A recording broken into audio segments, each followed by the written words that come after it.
And here we go. We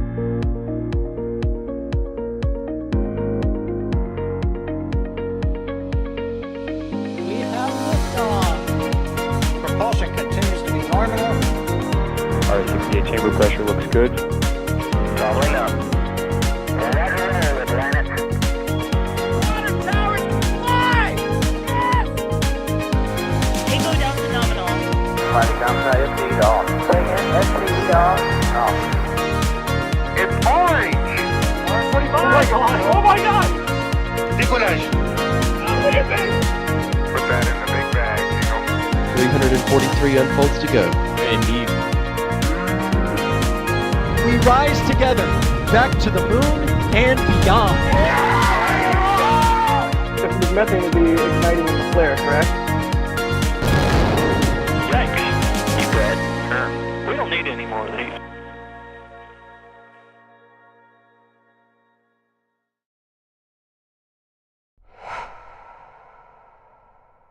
Welcome back to another NSF live stream, and a special one at that. You were looking at the very last Delta IV Heavy, standing tall and proud at Slick 37B at Cape Canaveral Space Force Station in Florida.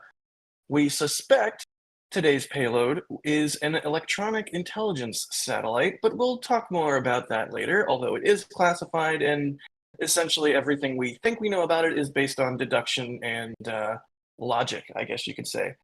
Either way, we are live for this second attempt at Delta's launch, and I am Jack Beyer for NSF, and this should be a beautiful one. I believe they are targeting the beginning of the window at this point, and yeah, we've got Max out in the field, we've got Dee out in the field, we've got Julia out there as well, so the team is out in force just hours, essentially, after the total solar eclipse in order to capture this historic moment of Delta's last flight. Anyway, I am joined, as usual, by our ever competent cohort of co-hosts, starting off with Mr. Adrian Bile. Adrian, how are you doing?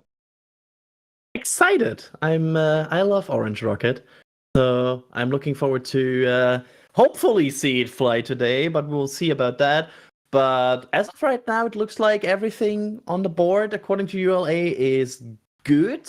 Of course, we are still talking about Delta, so be prepared for any stock valves, any problems that could arise during the countdown. It's Delta. That's part of the experience, right? Like you always need to know what's going on and what could bring problems here, but we will see what's happening today. Everything looks good to go. We have a almost fuel Delta actually on the pad, so that's exciting. It is, and it's a nice sunny day, so I am happy with that. Thank you, Adrian, for joining us for this, and also joining us is Sawyer. Sawyer, how you doing, bud? I am doing pretty great. I mean, at the moment, it is a beautiful day here. It's a little windy, but honestly, it's kind of refreshing. And oh yeah, there's a giant Delta IV Heavy less than 2 miles in front of me right now. So I would say it's a great day, which means I'm doing fantastic. Yeah, the number one thing I'm sad about missing this launch, like missing seeing it in person, is just how close it's possible to be. I mean, I think the closest I've ever been to any launch is something like, probably Starship, honestly, 3.9 miles or so. 2 miles from a Delta IV Heavy. I can't even imagine. It's so cool. And basically almost touch it. Like, Do I not mean, I get can the move it from here, but yeah, that's about it. yeah, if you had a 2 mile long arm, you could almost touch it. All right, well, we're doing our standard NSF live stream thing. If you have any questions, type them into chat, type at NASA Spaceflight, and we'll see your question pop up in some software we have running in the background, and we'd be happy to answer it. So, Adrian, let's just start right off the bat with, what do we think is launching on today's classified mission? Yeah, absolutely interesting question, because there's not a definitive answer. The official answer is it's the NROL-70 payload. So that's the official part. There are some ways how we can, however, get a bit closer to what's launching today. Mainly, for example, is the fairing of Delta IV Heavy, which is not the usual composite fairing. It's the trisector fairing from derived from Titan, which usually is used on these electronic signal intelligence satellites, which are going to a geo and basically, well, they are intercepting electronic signals. They are also called Orion satellites. And they have been launched on Delta in the past. They have been launched on different vehicles in the past, also including the space shuttle, to mention that. And they are, and yeah, that's most likely what we are talking about here. They're a very interesting satellite because they are very heavy, of course. That's why you use the Delta IV Heavy with 5,200 kilograms estimated around that. And also they apparently feature a giant main antenna, like a unfoldable main antenna, which is estimated to be about 100 meters in diameter once fully unfolded, which is that's a big antenna. So yeah, that's the overall things we think we know, and I want to underscore here, we think we know. It's there could always be surprises. There could always be things that are not here. That's just the things that we try to understand here from this mission, because again, it's a classified mission, and they don't want to tell us every detail about it. Yeah, just to underscore some of the things that you said, this main antenna, we get that information from a statement by former NRO director Bruce Carlson, calling the NROL-32 launch the largest satellite in the world.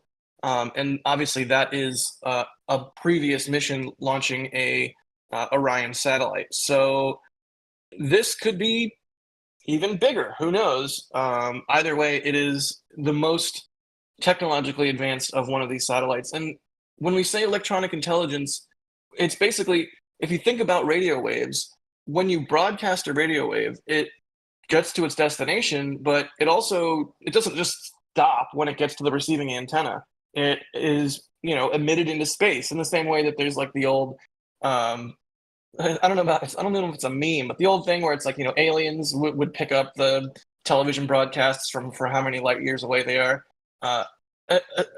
A properly positioned signals intelligence satellite in orbit can intercept radio waves from terrestrial sources, and that is what that giant antenna would be used for.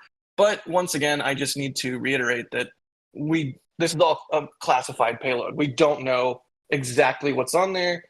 This is just sort of the things we can deduce from what trajectory it's going to, what rocket it's necessitated to be launched on based on its mass, the fairing type, all of those sorts of things. So there you have it. That's the payload. Hopefully the FBI doesn't come and break down my door, but let's move on to some questions. But before we do, I do want to ask you, Sawyer, what's the vibe today out there at the Cape? I mean, it's Delta, right? Like every time Delta's going to launch, we hope that it launches. It is a notoriously tricky rocket and has a history of not launching on the day that it's initially going to launch on. I'm trying to avoid saying the I know what you mean. But what's the vibe out there, like amongst media and just the folks in general? Like, good day? Is it a good day to launch? The vibe is tired because a lot of people flew in overnight to come see the launch, and we were out at 4:45 a.m. setting up remote cameras. But in terms of right now, in terms of how everyone's actually doing, again, it's that cautious optimism. It's Delta, as we like to say. Delta's gonna Delta. So there's always that concern in the back of your mind. But I mean, compared to the last attempt, it's a lot less windy. The clouds have thinned out dramatically compared to that. So right now, it's that just anticipatory.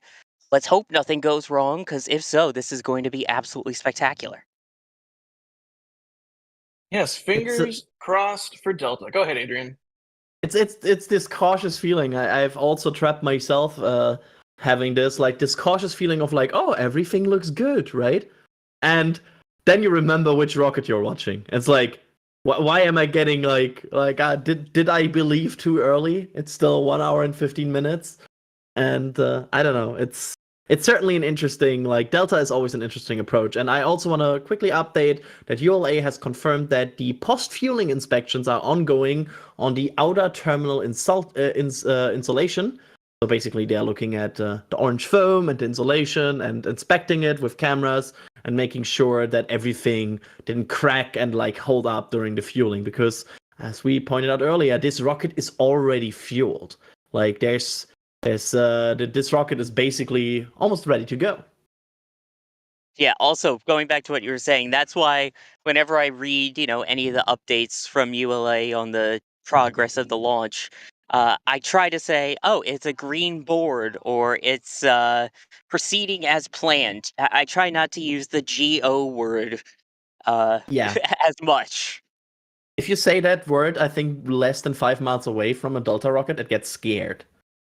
And see, I'd much rather say scrub than GO with this rocket. Yeah, absolutely. All right, let's really quickly thank some people who are coming through with some support because we can't do what we do without y'all support. So thank you, Tammy, for becoming a PadRat member. Coco Cats gifting a Red Team membership. Musical Wolves, thank you so much for the support. They say, we missed the flamey rocket.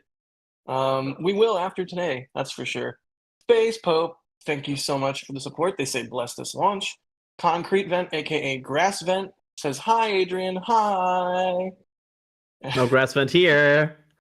And Adrian Millers, thank you for the support. They say, left Ohio after the clips and drove down here to Florida to see this. Really hoping it goes on time. Oh, that's amazing. Good job. And thank you for the support. And just always have to reiterate, even if you can't support us monetarily or don't want to, that's your choice. We appreciate you just the same. We appreciate people just being excited about spaceflight, coming out, watching the streams, and hanging out with us for launches and the like. So, all right, well, with that out of the way, let's do some questions. Adrian Matrix is asking, why is the tip of the fairing a different color? Is it TPS or is it made of a different material? What's going on there? Yeah, this is the visuals of the trisector fairing from the Titan. That's just how it looks, and I would assume that is some sort of thermal protection layer at the top, based on that's how usually these black tips are. Yeah, but that's not the usual composite fairing that Delta uses, which is a normal two clamp fairing. This is a trisector fairing, which is original from the Titan rocket and basically is used on these Orion satellites.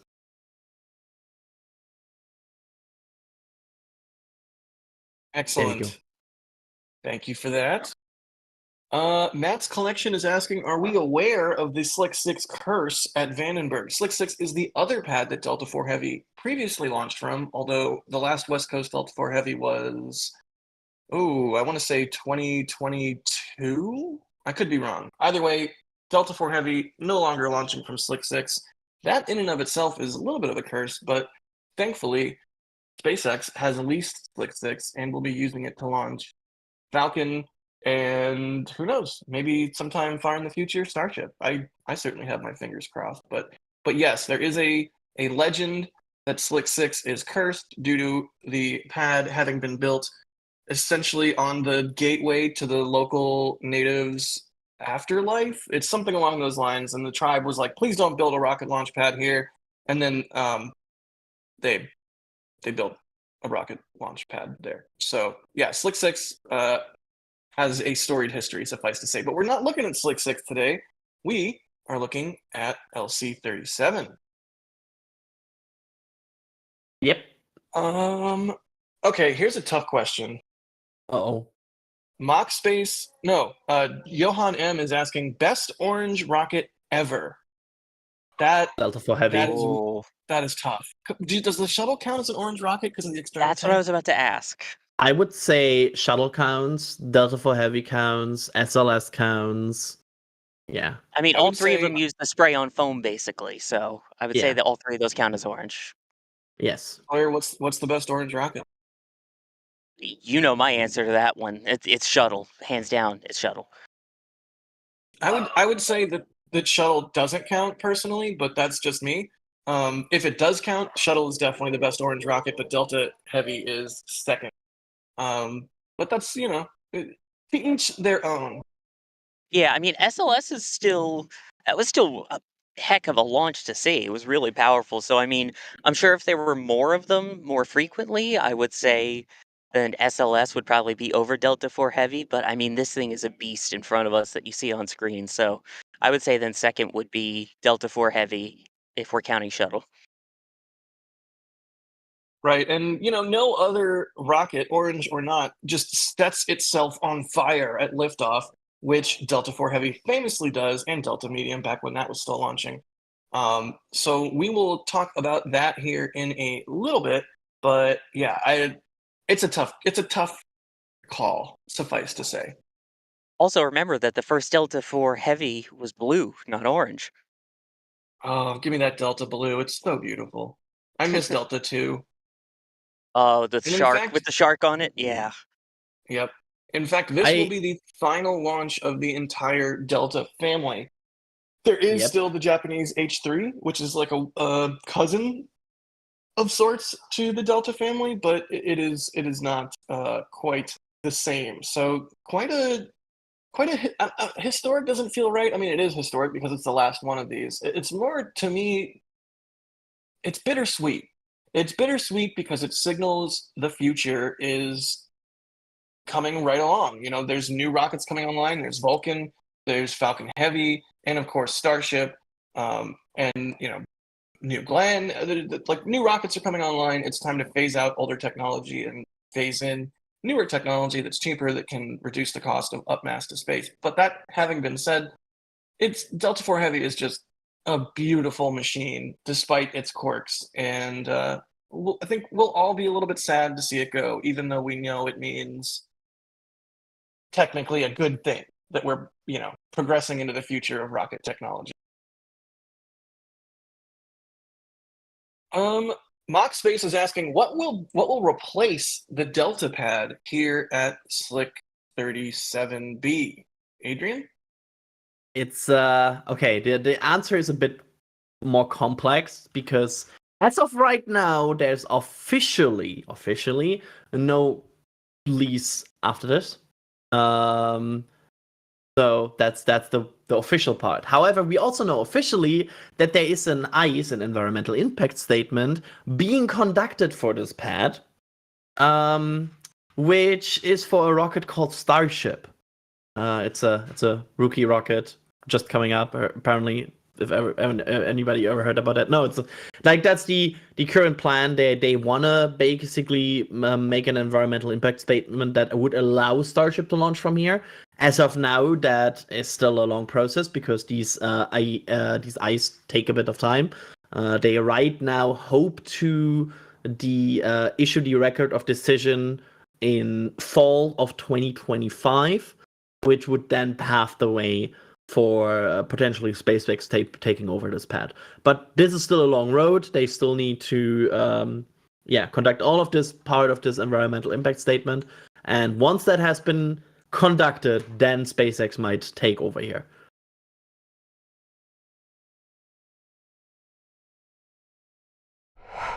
By the way, I just want to point out at this current moment on the rocket, they're setting up for testing the flight slews. So basically, they're going to do the test patterns for the steering and make sure that the engines swivel just as they're supposed to and gimbal before they actually lift off and need to then gimbal and orient it onto its trajectory.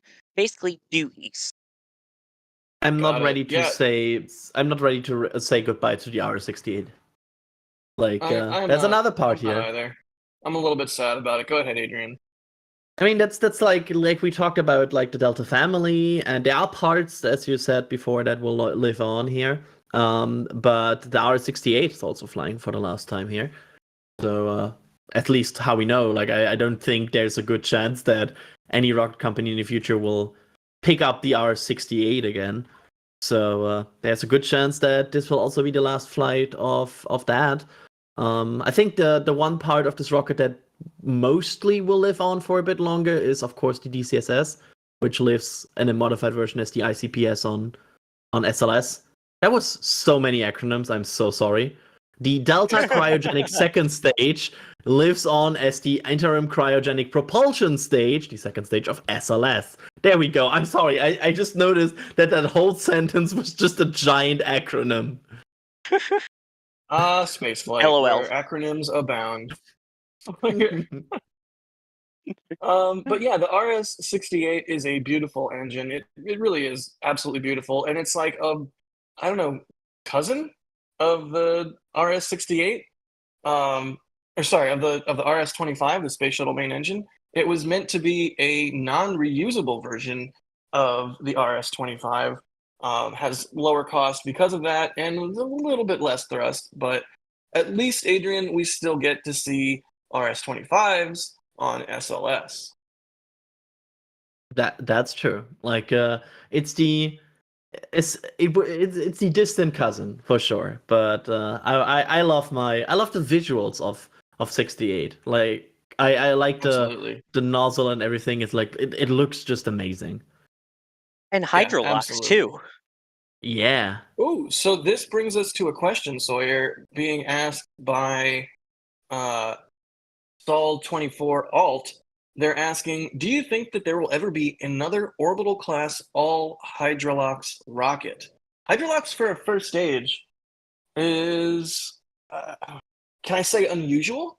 Is that a fair assessment, Sawyer? It's not common, that's for sure. There are still rockets that do it. It's just people have realized, as we've seen with Delta 4, that the hydrogen portion can be a little bit finicky and cause delays on quite a lot of occasions. So, don't think we're going to. I think the way of the future now is going to be most new rockets transitioning to methalox, the methane and the liquid oxygen, like we're seeing with Starship, like we're seeing with Vulcan. So I think we're starting to lose the hydrolox. I mean, I'm sure we'll still probably see, you know, RP1 and LOX and similar carbon-based ones for a bit, but oh man, the all cryogenic ones like these, it's sad to see it go. There's Yeah, one technicality I want to add here because, to my knowledge, there is a zero booster version of the H3 that could fly in the future. So, hey, that counts. if that counts, that's a hydrogen only. Like, I know it's Yeah. not technically a new rocket. It already flew, and it's just one configuration. But technically, they have a zero booster variant, and the zero booster variant would have only the LE9 engines on the first stage, which are hydrogen, and the LE5Bs on the second stage, which are also hydrogen. Excellent. So once again, speaking of the engines, that we did get that update from ULA that they are doing the steering test patterns. It's basically like thrust vector control checks, right? That we've seen on Super Heavy, where they wiggle the engines. That we see on so many rockets, where they sort of just do a little wiggle and make sure everything is moving as expected and as needed in order to properly control the vehicle during flight. Flippers, Flipper79, Flip Diaz, thank you for gifting 5 Red Team memberships. There's so many awesome people in chat that come out with support whose names I recognize after having done this for so long and having them support us for so long. And I'm like, Flipper79, Flip Diaz, I know that name. Flippers, at me in chat and tell me what your name means, because I've seen your name pop up so many times. Either way, thank you for gifting the 5 Red Team memberships. Now I'm asking the questions of the audience instead of the audience asking questions of me. Keep it on track, Jack.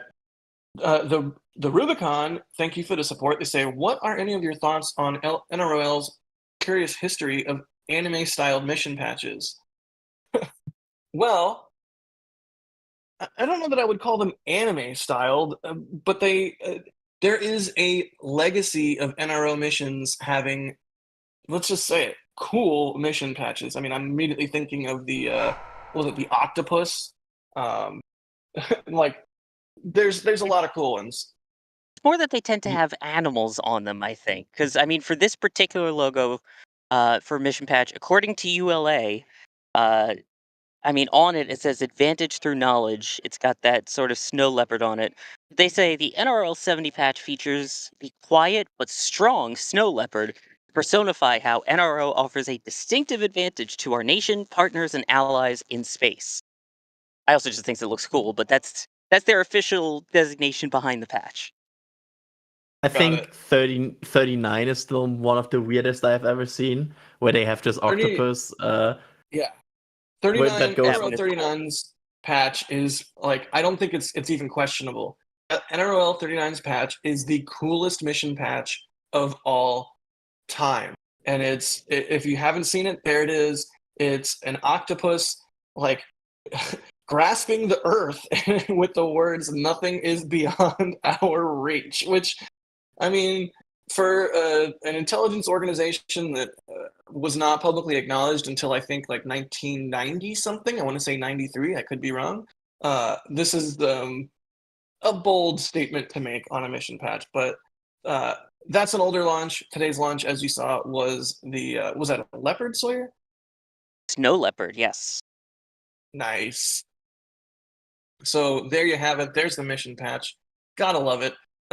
If you're a nerd like me and you pay attention to Apple announcements, often whenever Apple does like an announcement and puts out a press release with an image, people will try and do like Kremlinology and determine, oh, is there any kind of clues in this image as to what Apple's going to announce? And it's the same way with the NRO patches. People always try and like sort of read into the patch and discern anything they can. And I think like 99.9% of the time, there's basically nothing there. They're not going to give away information about a classified mission in patch form. But it's always sort of fun to look at the patches and sort of scratch your head. Go ahead, Adrian. There was a Chinese constellation that also made a fun thing where they all had like triangle patches, and you could assemble them to one bigger patches because they were like part of an overall constellation. So that was also like one of my favorite patch ideas, where you could like assemble all of them to a giant patch. That was cool. I like that idea. Oh, that's I don't smart. have to. Yeah, like, and it was like a giant diorama of the ocean because they were like ocean monitoring satellites. So that was the cool one. Pretty nifty. Let's see here. Daryl's asking if anyone is aboard the Delta IV or is it uncrewed? It is uncrewed. Matt PD is asking if this will be visible from the Tampa Bay area. If it was nighttime, I would say absolutely. Daytime, it can be tricky to see a launch from that distance. That said, I grew up in Tampa Bay, and I distinctly remember seeing many launches from there, mostly shuttle though, which of course the SRBs make it incredibly easy to see. So either way, I would say go outside and look to the east, and maybe you'll catch a glimpse of it. I don't want to make any promises though. Sawyer, go ahead. I was just about to say the fact that, yeah, since this is the liquid hydrogen, liquid oxygen, it doesn't burn crazy bright, like, again, an SRB or a Falcon or anything like that. So it may be a little tricky, and this one's also going due east. So something just to keep an eye out. I get it can't hurt to go outside, take your phone with you so you can hear the broadcast, and hopefully you get to see something. And also, I should point out in terms of crew, Delta IV Heavy has never launched crew. However, it has launched a crew vehicle. For those who don't know, the first ever test flight of the Orion capsule was not the one aboard SLS. It was the Exploration Flight Test 1 back in 2014 aboard the Delta IV Heavy.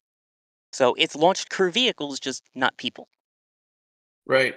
That leads me immediately into thinking of what is our favorite Delta IV Heavy mission, just because this is the last easy. one. And it's easy, but at the same time, Yep. Delta IV Heavy with Orion on top and the launch escape tower, like that was a really unique and cool configuration of the vehicle. That said, I think we can all agree that the coolest Delta IV Heavy mission was Parker Solar Probe, right? Yeah, it's like 100%. I love EFT-1, the Exploration Flight Test 1 of Orion. Like that's a cool configuration. But if your manifest includes Parker Solar Probe, you're gonna have a hard time. Like you could probably put that mission on a lot of rockets, and I would always say, yeah, that's the best one. Like Absolutely. that's such a cool mission. I mean, it's the fastest object ever launched by humanity with like 0.06 something speed of light, percent speed of light. So it's ridiculously fast, and I love it. Like that's takes the cake for me. Sorry, like I know probably same answer, but I let you ramble about it for a bit as well. Yeah, it's also very rare in that the mission was named after somebody that was still alive. So Dr. Parker, I was there. I got to hear him speak a couple days beforehand, and it's like, it makes it that much more amazing. Of here's this person that made this fantastic discovery, and now take this beast of a rocket, put one of the most complex satellites on it, based off of his work, to now go study the sun right near the sun. It doesn't get much cooler than that when it comes to a mission. So I would say Parker Solar Probe, although it might be debated that a favorite could be NROL-44. Ha ha ha ha. Joking. No. That's because that one famously scrubbed many times, including Yeah. a scrub after engine ignition, which necessitated like a month stand down while they changed out the Rothies, right? Yes, and one just before engine ignition on a later attempt. And yeah, I think it launched 6 months later after 7 different tries. Yeah, I forget which one it was for me that did that. I think it might have been 71. But I was like working in Wyoming on a film, and I flew home to catch Delta, and then it scrubbed, and then I flew back and continued working on the film, and then that shoot wrapped, and then I drove back, and then there was another attempt, and then it scrubbed at engine ignition, so they had to change out the Rofi. It was the whole thing. So I think we've all sort of had the full Delta experience. But it's just the way that it goes sometimes. Here's a spicy question from Matrix. They're asking, why not use the RS-68 on SLS instead of spending so much to develop the RS-25E? I think that comes down to the RS-68 is different enough that you would have to crew rate it, and I believe there were some plans to crew rate it at one point, although the expense and time that would be necessitated by that meant that those plans were ultimately shelved. Sawyer, is that a fair assessment? I believe so, yeah. And again, part of SLS was using all of the legacy hardware and knowledge that they got from the shuttle program. And I mean, one of the most legacy parts are the RS-25 engines, which is why, unfortunately, in my opinion, we're seeing reusable RS-25s that are being discarded on these early missions. But at the same time, that allows them to now develop the ones for future SLS flights and Artemis missions that aren't meant to be reused, that might be a little more efficient, things like that. So it's kind of staying in the family. While this may be a cousin, they want to kind of stay in like the really close, tight knit mother, father, grandma type family, for lack of a better way to put it. Got it. Good question from Matrix. We're getting a lot of good questions today, so keep them coming. We love having these chats with y'all, and you always think of interesting things to ask. Speaking of interesting things to ask, Damien is asking, what is prop load sequence like for Delta IV Heavy, and when does it start and end? So if you're used to Falcon, then you might be expecting prop load to be sort of ongoing right now, but it's already a fully fueled rocket, right, Adrian? Absolutely. It has been going on for hours. So, for example, let me just check the Eastern time, because the one thing I don't know here right now is the current Eastern time, which is wait, what is it? It There is we go. currently 12:01 p.m. Eastern. There we go. So 3 hours and 15 minutes ago, chill down has begun for the Delta IV Heavy rockets. And roughly 3 hours ago, they have started to load the common booster cores. So they basically start fueling around 3 hours before liftoff, and they wrap it up roughly like 1 hour and 15 minutes before liftoff. So that's the usual timeline that you get for Delta. The rocket right now is fully fueled. The Delta team, like ULA, has confirmed that the rocket is fueled. All 8 cryogenic tanks are being conditioned for launch, and they are right now tracking no issues after the fueling. So yeah, this rocket is kind of like in this stable replenishment mode now, where they're just topping it off constantly, and basically close to flight, they will once final time press the tanks for flight pressure and get this ready to go. But yeah, this is fully fueled. Excellent. Okay. Let me cook for a second. Chris is asking, do you think any other rockets will sport the orange booster insulation in the future besides SLS? Well, Elon just gave that talk at Starbase where he discussed future plans for Starship, and he did mention that the tanker variant will have, quote, a lot of insulation, if I remember that statement precisely, which I think I do. And you know what? I bet the insulation is white, but let a guy dream about an orange Starship variant for the tanker variant. It's orange. It's orange. Would be cool. I think it would be cool because that would start to cover every basic rocket color we slowly get for Starship, because it, of course, is silver, but we will have HLS, which will be white, and that would be then the orange variant. So it would be cool. I would like it. We might even get a blue variant once they start reusing ships and boosters, because of the heating on the stainless steel could change its color with some sort of fancy chemistry thing that I don't remember the name of off the top of my head right now. It's like bluish rainbow, right? Like it's Right. it's this rainbow effect on stainless steel. So I'm looking forward to that if that ever happens. Indeed.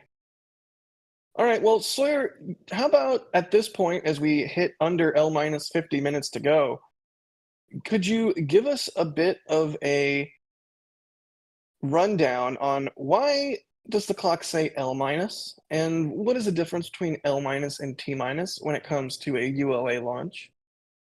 Yeah, so ULA has built-in holds throughout the entire countdown. These are points where basically they stop and allows the team to say, okay, let's look over all the data, let's make sure everything's working. Or if for some reason they had an issue that they had to work, it gives them extra time in the countdown to do so. There are two of them during the count. One, I believe, is about 4.5 hours before launch. And then the next hold is technically going to be at T minus 4 minutes.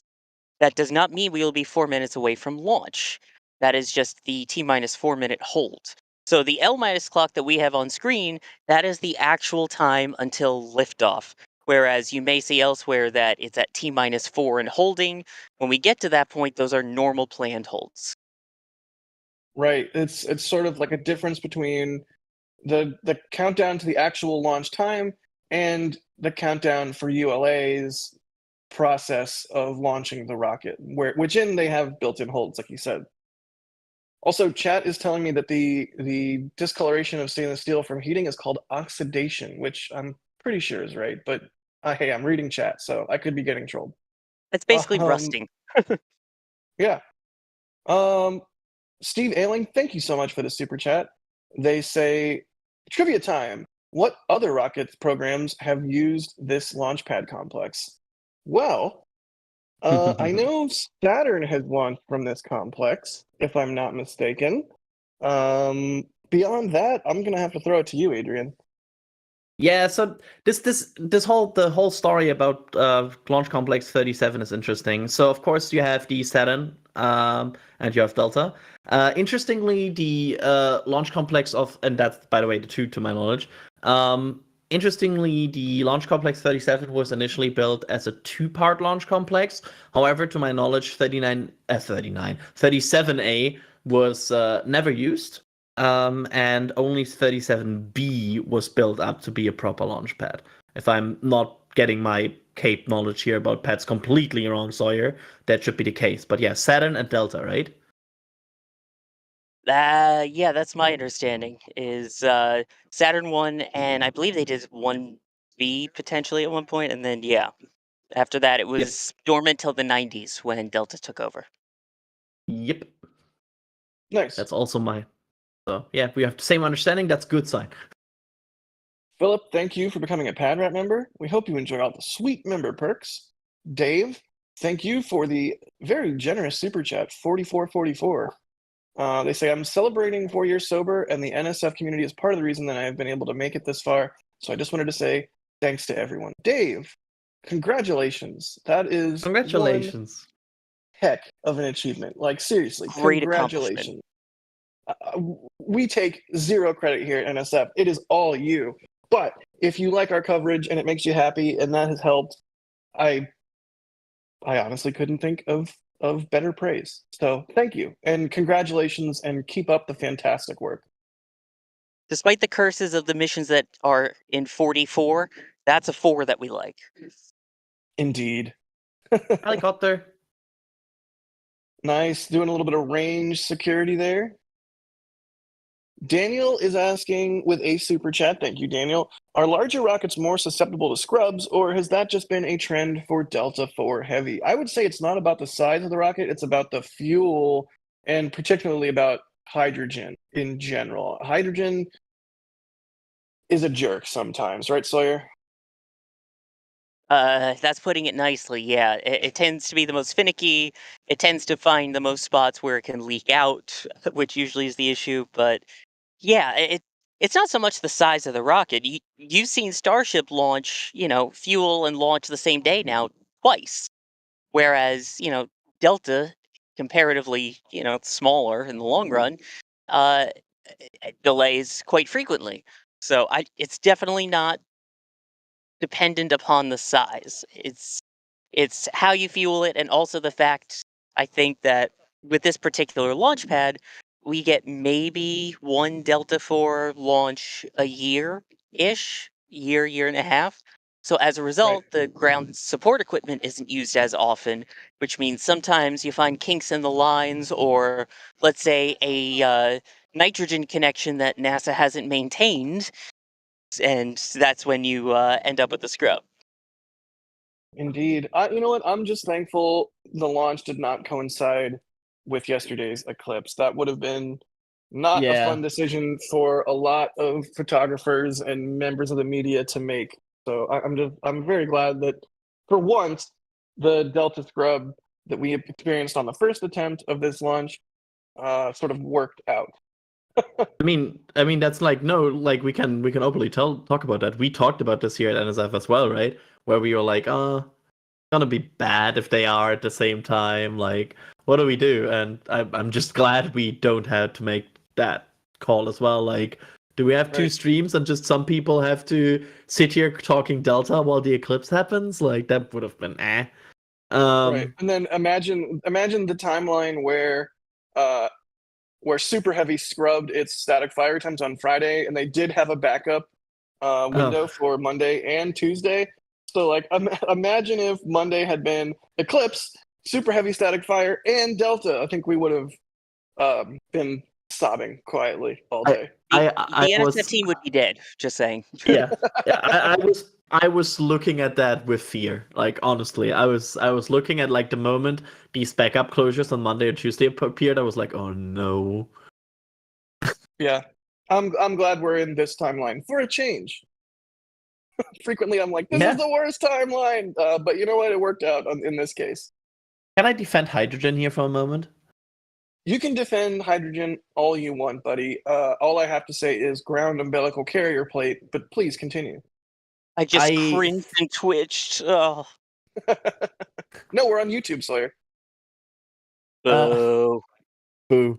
No, I think I think Delta and especially hydrogen rockets there's a lot of reputation on the hydrogen doing the faults, but I think with especially hydrogen rockets having also, like, all hydrogen rockets we have as an example have a very low flight cadence. Delta IV Heavy notoriously only flying like once a year. Even Medium and Medium Plus didn't fly that many times. H3 still new. SLS only flew one time. I think there's a good argument to be made that consistency also comes with practice, and I think that that there is a part of this where hydrogen maybe is not the sole issue here, and it's also like the low flight cadence, because we have seen other rockets that, for example, use hydrogen on the second stage, which are working usually quite well in the countdown, and they're still using hydrogen, right? There's like, just because you load it on the second stage and on the first stage, it's still hydrogen. Look at Atlas. I would say overall is not really known for scrubs, it still uses hydrogen. So I think it's partially hydrogen might be the issue, but I also think low flight cadence is an issue. Yeah, that's completely reasonable. I think one of the scrubs from a Slick 6 Heavy that I've experienced was because one of the swing arms wouldn't swing, or there was like some sort of issue with one of the swing. And it's like, yeah, if you launch from a pad a whole bunch, obviously there's a refurbishment that needs to be done to keep the pad into ship shape or rocket shape, I guess. But yeah, when you launch from a pad infrequently, sort of little bugs can pop up. So that's a fair assessment, Adrian. I'm glad you brought that up. Also, rocket ship shape. There you go. Rocket ship shape. Thank you. Let's see.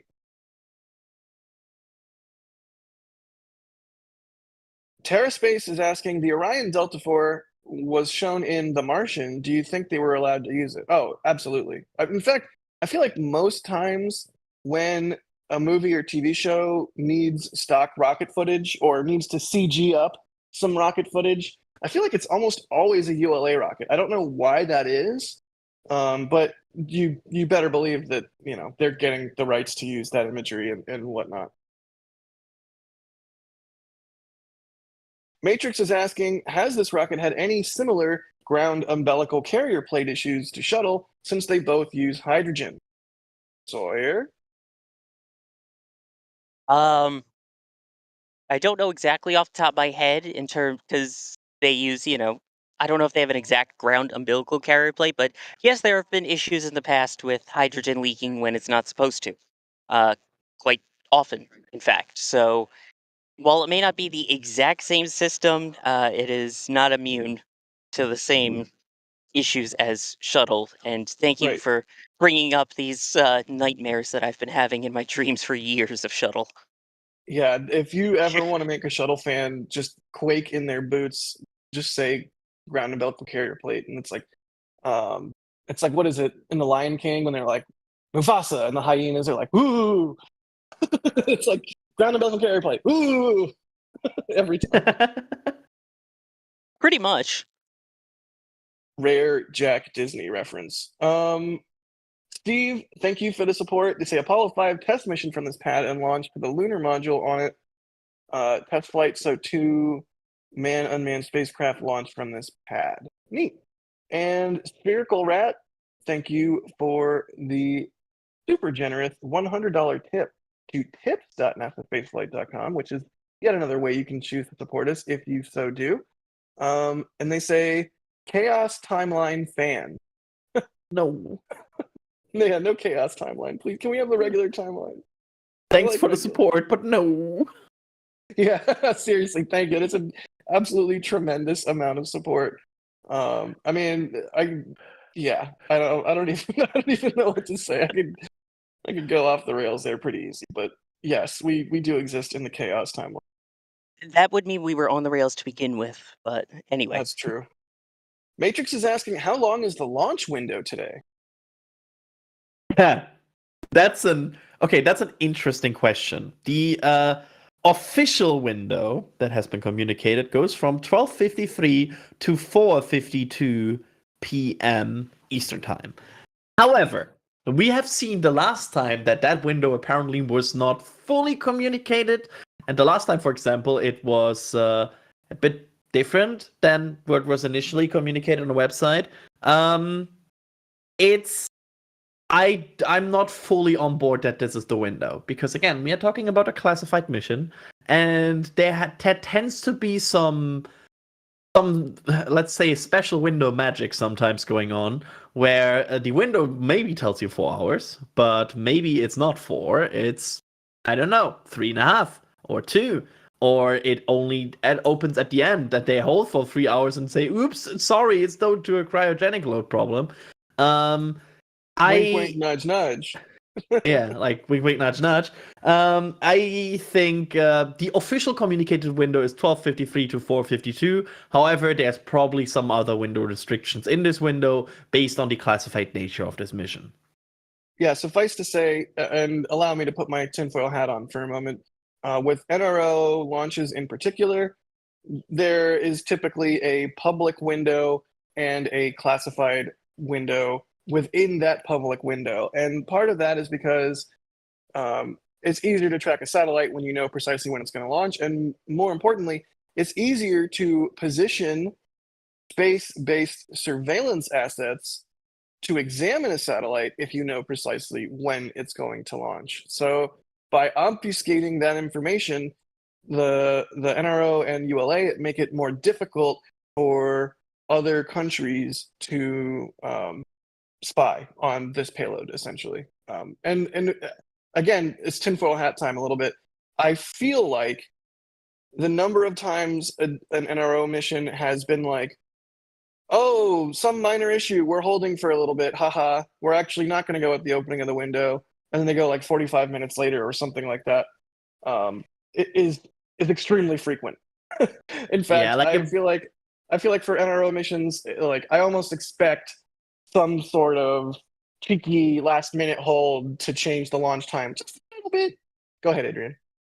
Yeah, it's like it's this one thing where you're like, if in 15 minutes they're like, oh, we are just targeting 10 minutes after the hour. Now I'm like, okay, you targeted that all the time. You just now told us. Right. Right. It's like we tell you, but otherwise you'd be swimming with KSC security. Yep. Sawyer, was that like a mobster accent you were doing there? Well, I'm originally from just outside that area, so yeah, it's a little bit of a mobster talk. If we're going to do this, we're going to do this right, and you're going to be swimming with the fishes. Oh my god, that's amazing. Well, Delta 4 Heavy will be unfortunately swimming with the fishes because this is its last launch and it is a fully expendable rocket, but we love it anyways. Fun token. Ding. Mockspace is asking any plans after the Delta launch for a historic museum. I don't believe there's any additional Delta cores that could be museumed, to make that into a verb. So yeah, this is basically it. I mean, the kind of basics of the core still exist with Mashoud and out that way, but it's not the same. They're close, but it's not the same. Screaming Eagle is asking, what are the power differences between this rocket and Starship? Quite significant. Let me get the exact number, but I think it's roughly 8 times as much powerful. So the first stage of Delta 4 Heavy has roughly 9.4 meganewton, which is like pre-Starship. You would be like, oh, that's a really, really powerful rocket. And then you have now Starship with comes out at roughly 75 meganewton. So yeah, 7.5 times more powerful. Starship is 7.5 times more powerful. Question. How many meganewtons of wait. How many fig newtons could 1 meganewton of thrust lift? Adrian, fig newton is a like snack cake. I don't even know how you describe a fig newton, but it's a snack. But it's like it's a joke. Granola bar on the outside with fig filling on the inside. Thank you. I was completely lost. Yeah, no worries. Did you know that figs are pollinated by wasps? It's horrible. Don't eat figs. Oh, we've had this conversation so many times in the past. No. Yeah. Also, don't Google it. Just don't. Just don't. No. By the way, I just want to point out the latest update is that the board is still green with no issues being worked. Excellent. God, that's horrible. I just Googled it. Why did you Google it? I said we told you not to. Yeah, I don't know why anybody would ever eat a fig if you have that information. But yes, let's talk about Delta. Everything is green on the board so far, and we are currently L-minus 31 minutes and change. So far, so good. Don't say that. I mean, I'm knocking on wood, so I think it's allowed. I'm also knocking on wood just for precautional effects. You know what? We should hit this one. P Gamer 2.0 is asking, what did you think of the eclipse yesterday? I mean, it was amazing. Yeah, Go ahead, I mean, I was not in the lucky position to see it live, so I'm like the least qualified person here to tell it because there was no like moon in front of sun whatsoever for me. But the pictures looked amazing and the videos, and I really just enjoyed our coverage and enjoyed the pretty pictures and everything. That was really inspirational. That was my take on this. Yeah. And I got 50% where I was, and it was still really cool. You know, you kind of get that weird shadow bit. You get the cool feeling. I mean, you don't get the awesome totality part, but it's still really unique. Yeah, it's a special thing, right? And so many people got to experience it. And I, like you said, Adrian, I really enjoyed our coverage of it. Not to toot our own horns or anything, but I think that was easily one of my very favorite streams that we've ever done. And just makes me happy that so many people got to experience at least a partial eclipse or a total eclipse. It's just, how cool is that? So if you haven't seen our eclipse stream, definitely check it out. It's a good time for sure. Any stream we can get Ian on is a good stream.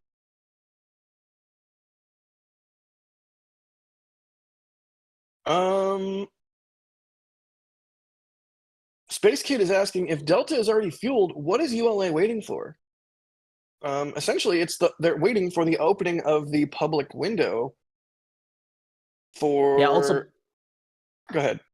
They're also performing things. Like, just because it's fueled doesn't mean it's ready. They're performing checks, they're actively, like, looking at insulation, performing gimbal checks. There are things that they are testing out that they want to make sure the rocket is good to go. It's kind of a different approach as to, for example, how SpaceX does it, where they just get the fueling done, and since the rocket now is in a very constant state, they use this time to just inspect it and just get a bigger picture of everything good to go. I think that's probably the approach reason here why they are doing this. Yeah, that makes sense. I mean, you don't just put fuel in a rocket and then push the button. There's a lot more that goes into it than just that. Let's see, more questions. Keep your questions coming, y'all. We got some good ones coming through. You know, Peter is asking about Starship, which is understandable. Peter first wants to know, as crazy as this would be, do we think we could see a 3-core Starship? No. Although that would be awesome. Quick update here from ULA. Weather is go. The launch weather officer reports the current forecast and conditions are acceptable for the Delta IV Heavy liftoff of NROL-70. Weather is confirmed go. Excellent. That's what we want to hear as the clock continues to tick down. Weather is go. And as a reminder, there will be a go, no-go poll, and we will shut up for it because, holy cow, go, no-go polls are so cool and iconic. Yes. Adrian, when does that go, no-go poll happen? It's at T-minus 7 minutes. That's where they usually start the check. And I think it's one of the coolest... Oh, sorry, L-. Yeah, you're right. It's a T-4 and L-7. But yeah, it's honestly one of the coolest things about especially ULA launches. I think it's such a classic. It feels rocket, right? Like something about go no go polls just feels, oh yeah, it's a rocket. I don't know. It's one of my favorite parts of every Delta and Atlas launch, and I'm looking forward to it. Especially since SpaceX typically does it digitally. They use buttons on their consoles for their go, no-go poll, so we never actually get to hear it. It's kind of cool to hear it all out loud. Exactly. Yep. So, Delta IV Heavy famously sets itself on fire at liftoff. In fact, the very first Delta Heavy got a little bit extra crispy because they were not anticipating a fireball quite that big, but let's talk about that for a moment. Why does Delta set itself on fire when it launches? Who wants to take that one? Just take it and run. I mean, I can take the part of it here and just say, so it uses hydrogen, right? And there's hydrogen also being emitted during like the engine chill procedure. There's basically a hydrogen, like I don't want to call it a bubble, but it builds at the bottom of the rocket. And close to ignition, the radial outward firing initiators, also called ROFIs, are ignited to basically burn off this hydrogen. And since there is this bubble of gas there, of hydrogen, it kind of goes up a bit. You have like this effect where the hydrogen is going up the rocket slowly, and once it is ignited to burn it off before like the main engine ignition, you have the fireball going up the rocket. That's okay because it's by design, right? It's totally expected, and also the insulation at that point. The insulation is only there to mostly protect it during the fueling, so it's like that's fine. It's not a big deal. It looks just incredibly cool. The only issue that can happen thanks to this effect is if they scrub after ROFI ignition. Because if they scrub after ROFI ignition, they just burn part of their insulation layer, which happened in the past. Yes, I forget which Slick 6 Delta 4 Heavy it was, but they did have a abort after ROFI ignition, and there was a fireball, and yeah, that one got extra crispy as well. So I think Sawyer, you also had a similar situation with was it 40? 44. 44. That one where I remember watching that one. They ignited, and that fireball went super high. I'm like, that seems much more fireball-y than usual, and it turns out it was. Yep, and then they basically stopped it, and they're like, okay, that's a replacement. That's some foam work. Yeah, I feel nervous even talking about the ROFIs because if they do have an abort after the ROFIs ignite, it's like a month-long process because they're single use. They have to go in and replace all of those. And yeah, I think we all want to see Delta go today. So hopefully no issues after ignition. But yeah.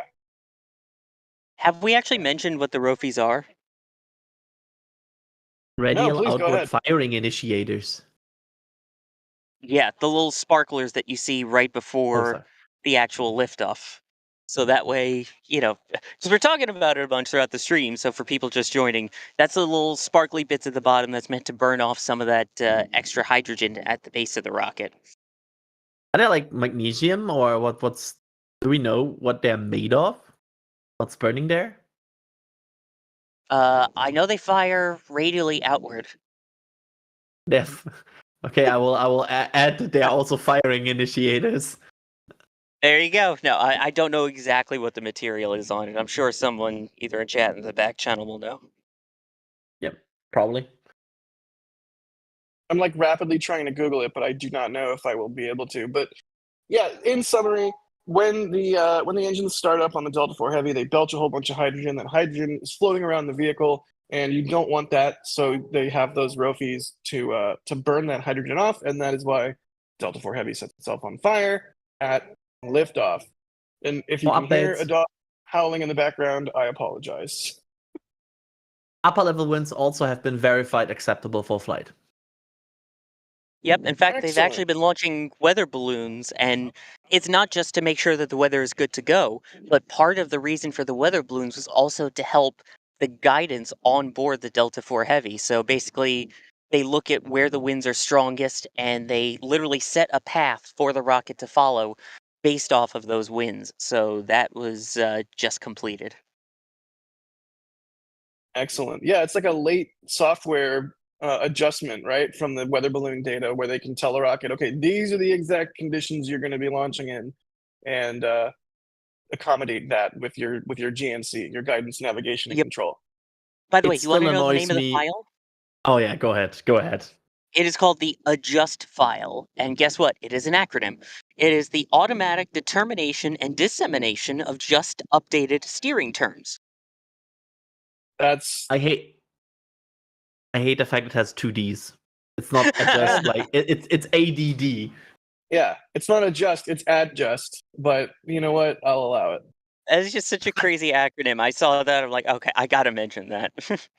Would it really be a space flight? Change. would it really be a spaceflight thing if it did not have some sort of silly backronym? I don't think so. Mr. Cheese, thank you for the support. They say smooth peanut butter. Who remembers that throwback? Was that back when we argued what was better, smooth or crunchy? That sounds like something we would have done on like a tower lift stream or a tank watching That stream. sounds like that sounds like Starbase. For the record, crunchy is the goat. But yeah, I don't like Aces either. High. What? No, okay, no, focusing. Aces High Gaming, thank you for becoming a Padrat member. I'm so mad at you, Adrian. Uber Carnivore Nerd, thank you for the super chat. They say they could use modified reusable Falcon Heavy boosters as boosters on a modified Starship Super Heavy. Thoughts? I think Moldy Space Industries has a new Kerbal Space Program project. They might have already done this, to be honest. They've done a lot of cursed rocket designs of this nature. But suffice to say, if you want to see the cursed rockets that Moldy Space makes, and everybody else for that matter, we do have a gaming channel in our Discord. And Uber Carnivore Nerd, I see that you just became a launch director, which is truly outstanding. Thank you so much for doing that. We appreciate our members so much, and especially our launch directors and flight engineers, which are the higher levels of support. You get all the perks. You get your name at the end of NSF Live, and of course, you get Discord access. So pop into Discord. And maybe, can you not bark in my face, please? Pop into Discord, pop into the gaming channel, and at myself or Moldy Space or both, and maybe we can make this happen. Simulated. And we will now, in 15 seconds or 17 seconds, see how there will be a T-minus 4 minutes planned hold. If this clock at the top suddenly moves further, that would be a problem. So let's hope in 5 seconds from now this clock stops. And that would confirm ULAs in the planned hold. Right, because there I've you seen go. a bunch of people in chat asking, how come it says 6 minutes but ours says longer? That goes back to the T minus L minus clock. T minus has built-in holds, L minus does not. So this is one of those last built-in holds. I believe it's approximately 20 minutes or so for the hold, and as you mentioned, at L minus 7 minutes is when we get that go no go poll. Righto. Yeah, this whole fact that it's right now would be 15 makes me think there might be a further, like, this is like it's suspiciously late in the L minus. But we will see. Let's see. Jack Wales is asking, are we going to get metal prints of the Corona during the eclipse in the store? Working on it. Yep, it's honestly just the matter of yesterday was a long day. We'll get it. We got it done today. And just to correct Yeah, myself, yes. it's a 15-minute, not 20-minute hold, sorry. Thank you, Sawyer. Milsar is asking if we play KSP. Yes. Yes. And they're asking if we use Realism Overhaul. I have not used Realism Overhaul, but I know a bunch of people who do. One of these days I will try that out because it does sound like a fun mod.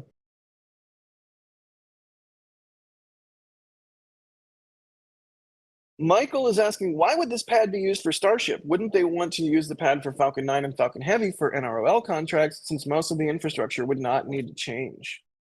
I think that comes down to A, SpaceX needs all the Starship pads they can get, and B, since this pad is sized for a large rocket already, some of the infrastructure might be able to be reused, like flame trenches or something like that. Although that said, Starship is so much more powerful than Delta IV Heavy. Maybe that is not a good assumption on my part. Adrian, do you have any thoughts? I think basically all of the infrastructure would need to change for Falcon 9 or Falcon Heavy. I think there's, like, especially with the switch from hydrogen to RP1, and like there's so much you would need to change. Also, the rocket diameter is different and like the rocket shape, so it's not like you can just put this on the pad. Yeah, I think basically you have to, like, for both, you have to do heavy modification. It just comes down to the fact what's the more need right now. I think they're fine with Falcon 9 and Falcon Heavy pads right now, in terms of what they have and what's upcoming. So I think they just looked at what's coming on here in the future. Right, and to be clear, it's not certain that this pad will be used for Starship. It's merely something that is being studied in terms of an environmental impact statement. Yeah, yes. The second Cape Starship pad can end up going somewhere completely different.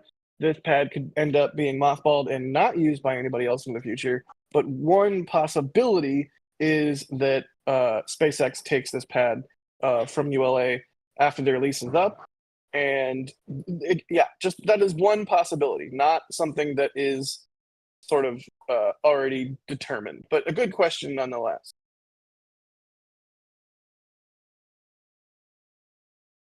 RC Horseman says, as always, thanks for the coverage for those that can't be there in person with a extremely generous $100 tip. Tips.nasaspaceflight.com. RC Horseman is another one of those names. I don't actually know RC Horseman's name origin either. RC Horseman, what's your name origin? At me in chat or in Discord.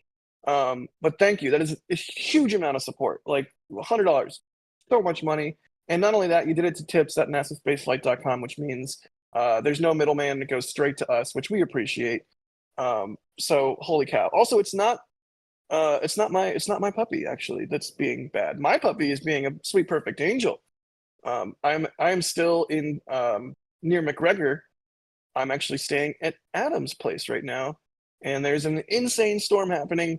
And suffice to say, doggies no like storm, or maybe it's just me. Maybe they just don't like me.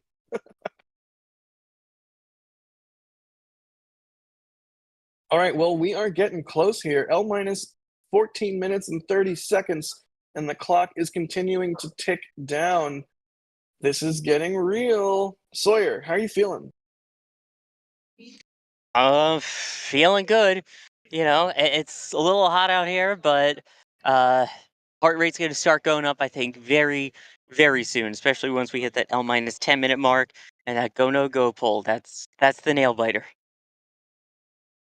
Yeah, I feel like I'm not allowing myself to believe it until that go no go is through. Like that's just my natural Delta protection here. Chris is asking, which NSF team member took the best eclipse photo?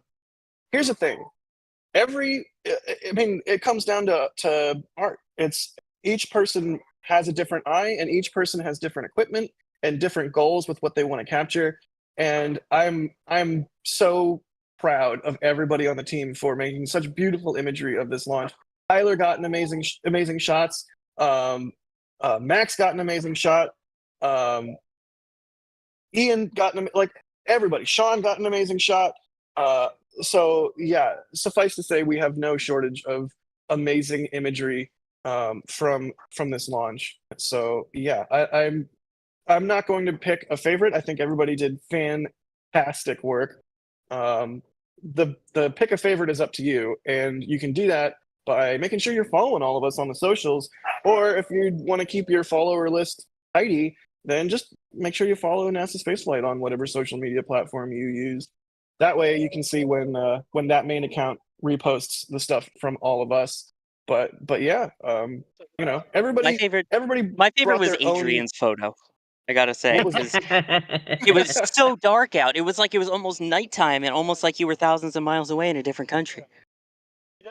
Somebody got snarky with me and told me like, "Hey, you can actually not see the clips from Germany," and I'm like, I was about to reply, "You didn't read my tweet."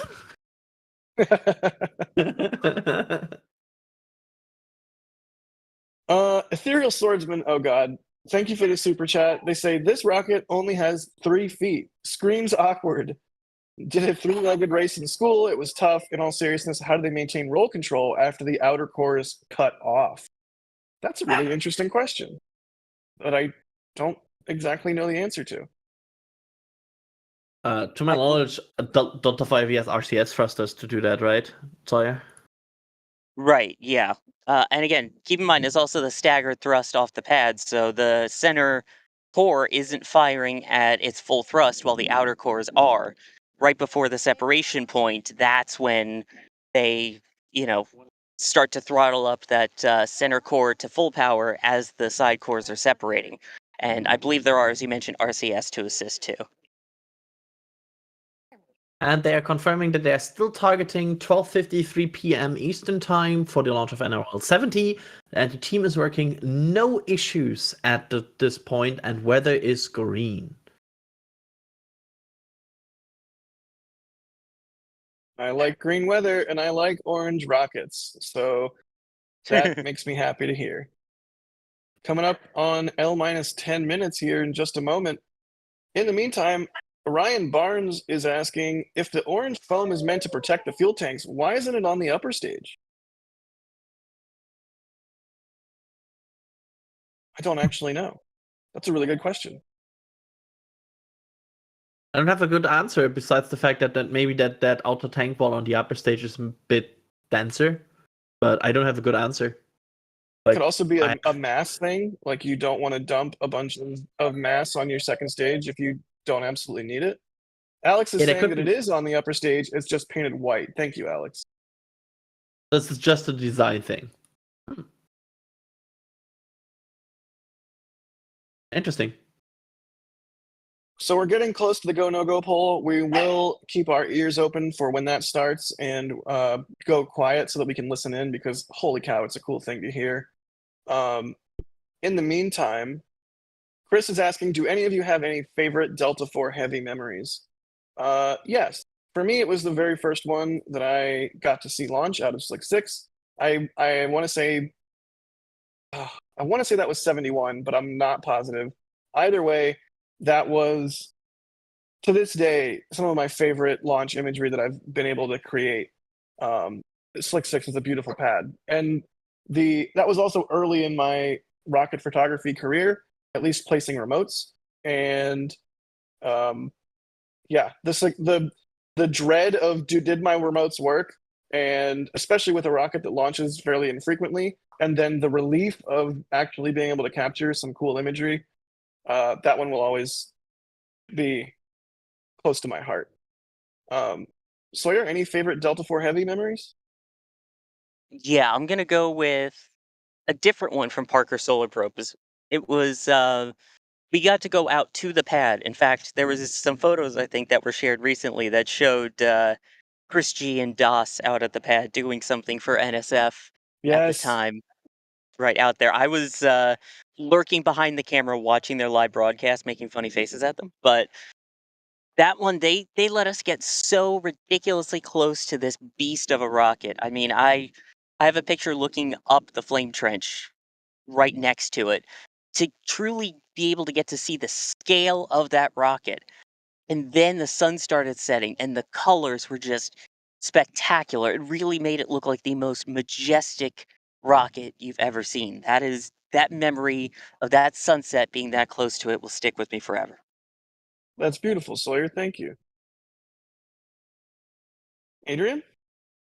Honestly, hard to pick for me.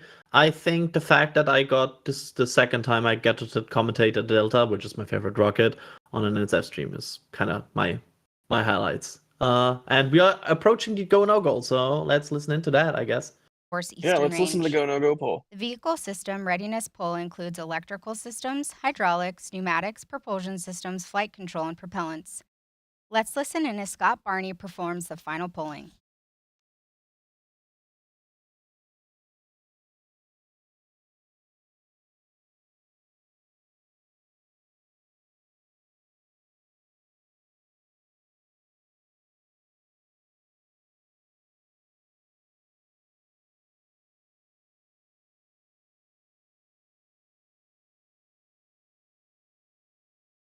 L-7 minutes. Status check to proceed with terminal count. First stage systems, propulsion. Go. Hydraulics. Go. Locks. Go. LH2. Go. Second stage systems, locks. Go. LH2. Go. Electrical systems, airborne. Go. Ground. Go. Facility. Go. RFFTS. Go. Flight control. Go. COM. Go. GCQ. Go. Operations support. Go. Pneumatics.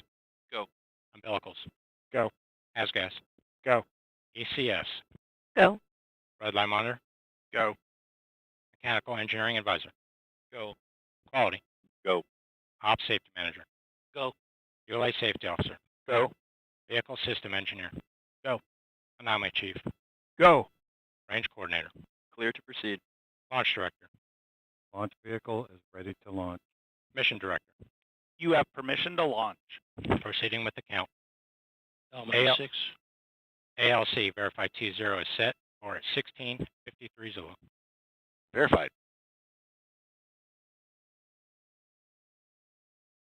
Here we go.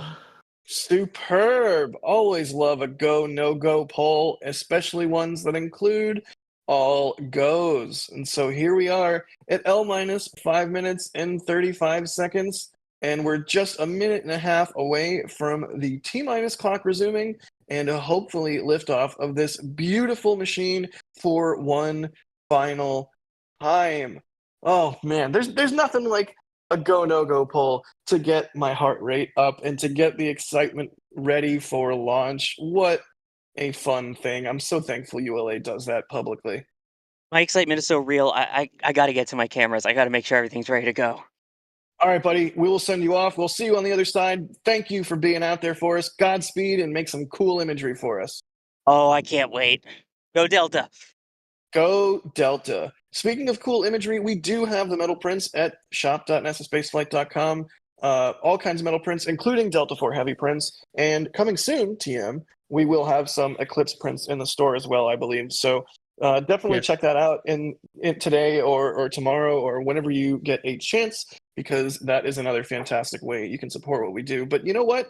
Whether or not you choose to support us monetarily, we're just happy. Everybody is excited about spaceflight. We're happy that so much is going on.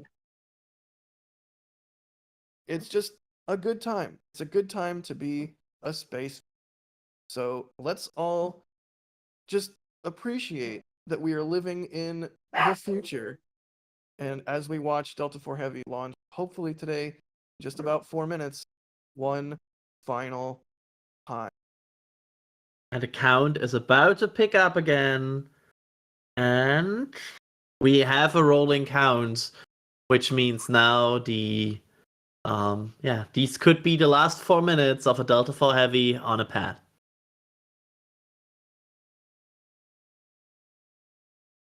So we will see. This is certainly what we call an end of an era. We are coming up on the 389th launch of a Delta rocket, and also the 16th launch of the Delta IV Heavy, which is quite an era that will go to the end here.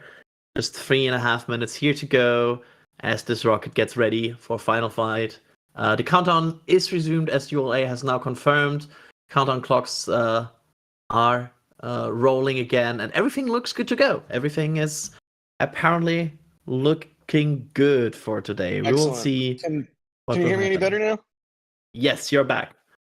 Yay, I'm back. All right. Just under 3 minutes to go. You can see the vehicle venting. The rocket has come alive and is ready to do its job one last time. Whew. It's bittersweet. It's bittersweet, huh, Adrian? Yeah, it's. I mean, I just said it. It's the end of an era. Like, this is truly a goodbye. Which we are celebrating today. The end of like the Delta era, you could say. So kinda bittersweet for sure. I mean, it's cool to see a Delta launch, but to know that we will never like enjoy the next few minutes. Once this happens, this is the last time you will see it live. That's right. There's only one final time, and this is it. Launching a classified payload, electronic intelligence satellite is what we suspect, for the National Reconnaissance Office. The final flight of Delta IV Heavy, the final flight of the Titan-era tri-sector fairing. This is going to be a good one in just about a minute and 40 seconds to go here. And you know what? It's bittersweet, and we're sad to see Delta go, but it looks like an absolutely beautiful day out there today. I believe we have Julia on a tracking camera and Dee on a tracking camera. And we also have Dr. WD-40 out there as well, plus all of our Cape cams. So we're doing everything we can to have the best views of this historic moment as we possibly can. And it's hopefully going to shape up to be a beautiful launch here in just about a minute and 10 seconds. Alex reporting on our back channel that FTS is internal and FTS is armed. Lock load on the boosters and second stage is finished, and the rocket is on terminal power, and the tanks are at flight pressure. Just a minute to go for the final Delta IV Heavy. It feels weird. Like I cannot Yes. like it really feels weird. If you are not, a long-standing rocket fan, this might be the first time you've seen Delta IV Heavy launch. And you know what? Good for you, because you get to see it launch at all. But this is a legendary machine. It's a beautiful machine, and it's the original 3-core heavy lift rocket. And here we go. In just about 20 seconds, we will see it go one final time. Range is green. Launch director is go. Go Delta. L minus 10 seconds. Also T minus, I guess. Rope ignition should be any second now. Watch out for the fireball. There There it it is. is. Ignition. And one final liftoff.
You can see the center core there is throttled down compared to the side cores.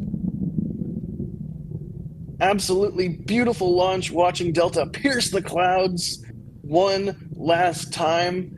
And in fact, you can even see the brightness on the engines being different based on their throttle. Look at that. That's beautiful. Absolutely stunning. I mean, this is phenomenal. Our Go, final time. Delta, go! Go, Delta, go! What a beautiful And- machine. Yep. We are approaching the first milestones here. So the port and starboard booster will burn for 2 more minutes.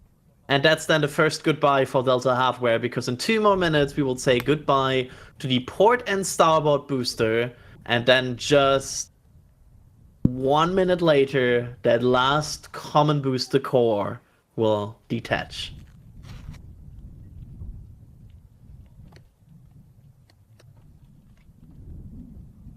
Here we go. Let's see.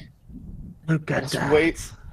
That's just such a gorgeous machine. It always reminds me of the vehicles in Star Wars, like the way those Hydrolox engines look. It just reminds me of the way that the engines were depicted in Star Wars. I don't know why. Maybe I'm a nerd, but there you go. I think you just gave me the best explanation so far why this is my favorite rocket. Thank you. Anytime, buddy.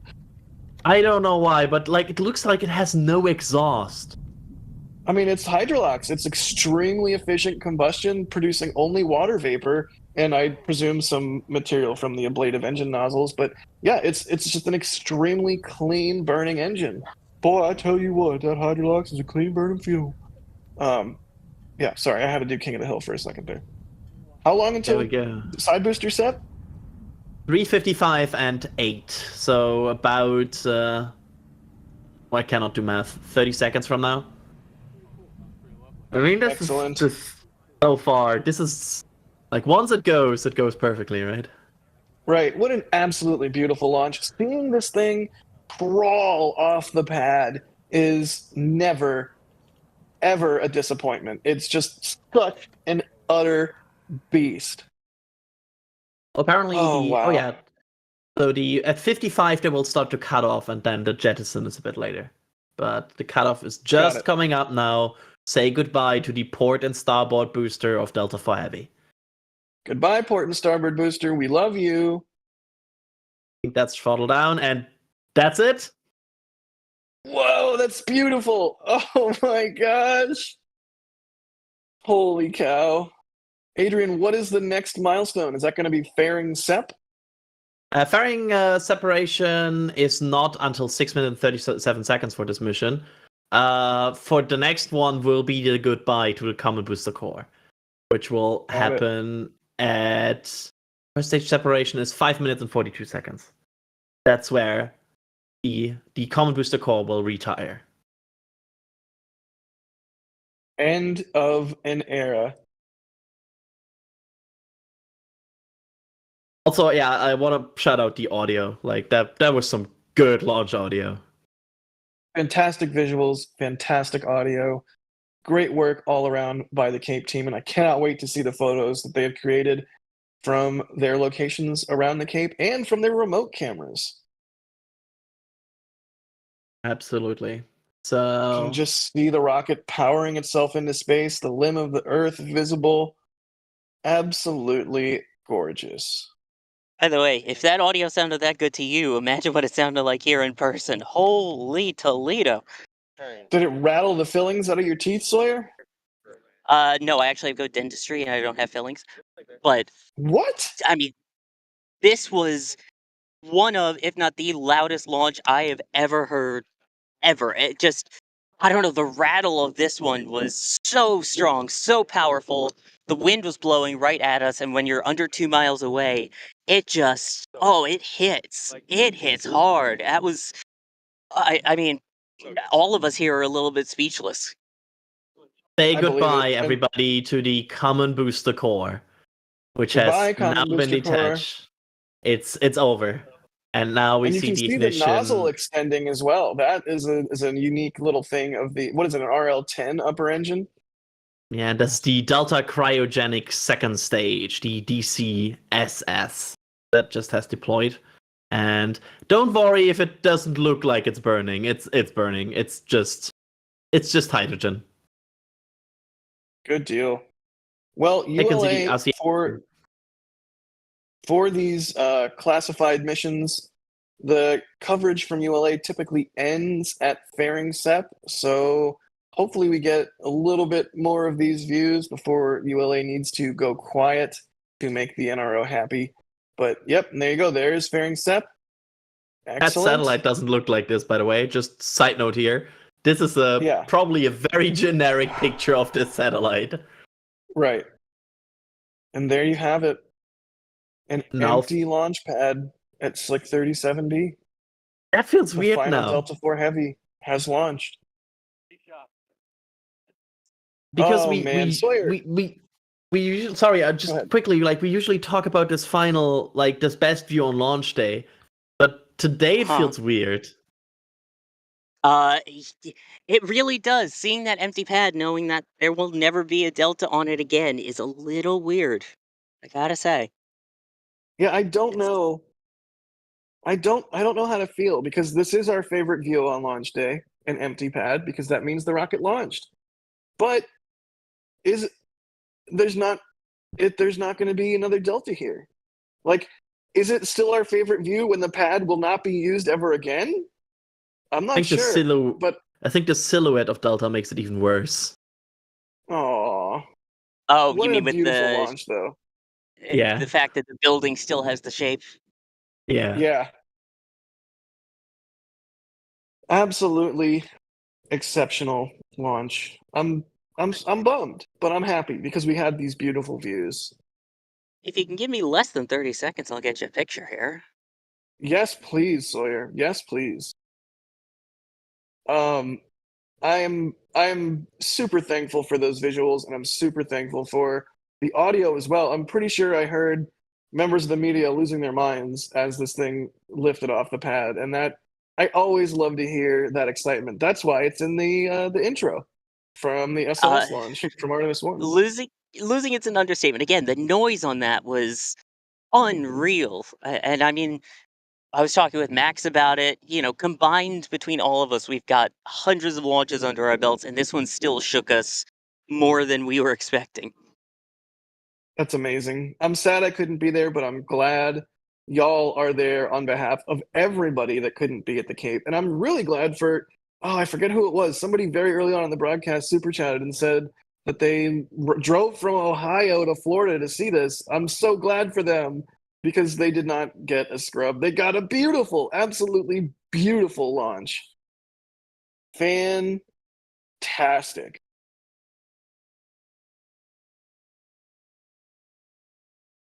I'm speechless. Gilly, yeah, I'm at a loss for words a little bit.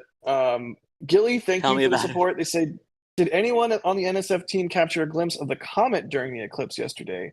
That's a good question. I know I did not, but we'll have to wait and see if anyone else grabbed it. JAA Gamer, becoming a Capcom member, thank you so much for doing that. You get Discord access, plus all of the other perks up to Capcom level. So hop into Discord and say hey. And if you're a gamer, you're going to enjoy the gaming channel.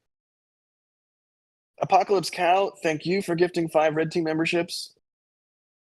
Again, we cannot do what we do without y'all's support, and that is especially on behalf of all of the members. We literally couldn't do this. We could not. And everybody that's a member, everybody that super chats or buys some merch or buys a print, or you know what, doesn't have to be a monetary thing. If you're coming out and watching the video and hitting the like button and telling YouTube you like us and telling your friends about us, whatever it is you can do to help us continue to drive the space flight hype train, we appreciate it because we feed off that excitement and we love to do this. And I'm so thankful that we get to do this. Absolutely fantastic. Sawyer! That's a beautiful Yeah. image, buddy. Thank That's a you. beautiful image. Let's see if we can get that on stream here in just a moment. Fantastic stuff. Look at that. It's Gorgeous. I mean, the Wow. skies were perfect for it. It doesn't get much better than that. It's fantastic, dude. Like, just wow. Great job. And this is it. This is the last time it's ever launched. Like, this is a beautiful image of the last Delta IV Heavy. You did it. Good job. I can't believe it. Yeah, that's always the nerves because with other launches, I mean, yeah, you can't repeat the same launch, but it's like, all right, well, there's another Falcon Heavy coming up later this year or Falcon Right. 9 later this hour, but this is it. It puts that little extra pressure on you to make sure you get it right. It really does. It really, like, firsts, lasts, and milestones are the most stressful for me personally. And it's like you said, Sawyer, you want to do the moment justice. And it adds an extra layer of stress. And buddy, good job. You did it. Good Thank job. you. I'm throwing one more in just in case, but Excellent. And we do have also, I'm sure, or we're going to have imagery from Max and Julia and D as well. So we're standing by for oh yeah. replays and we're standing by for anything to come in from the field so that we can gawk at it and dump praise on it because we're just I'm so thankful y'all are out there for this in force. You didn't have to get scrubbed by the eclipse or anything like that. Like I'm what a beautiful launch. And in a little way, I'm actually not mad that it scrubbed the first time.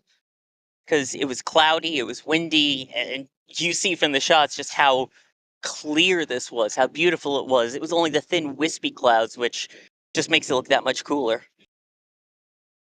Sawyer, this second photo that you posted is unreal. It doesn't look like Thank something you. that's real. It doesn't. I know. I'm looking back through the picture of like, wait a minute. I took that was a real thing, and then it was like, wait a minute. Yeah, I moved the camera away from my eye. It was real. I just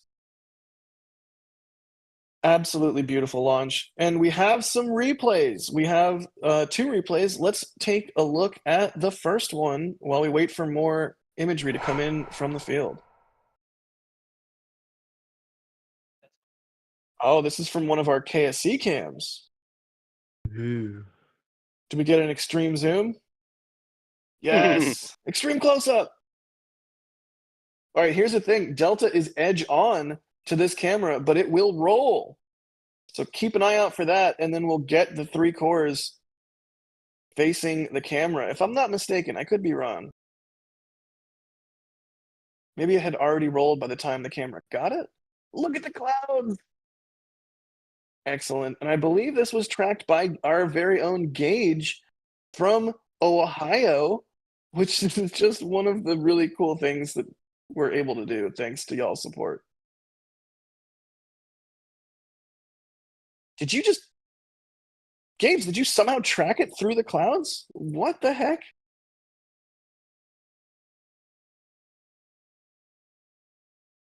Should come up there at the top at some point. I'm looking. Clouds. Okay, Gage is saying they didn't see it anymore after this. What a beautiful shot, though. Holy cow. And this is our other replay. Oh my god, I love this. I love this shot. Again, Yeah, the fire. Just crawl off the pad. Just crawl. Look how slow that is. It's insane. And you can see the fire on the nozzles. You can see the mock diamonds clear as day. It's toasty. It's orange. And toasty. It's orange, but toasty.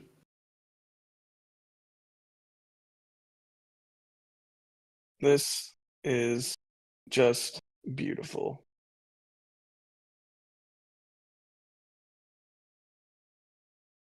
Holy cow, you guys. It did it. It did the thing.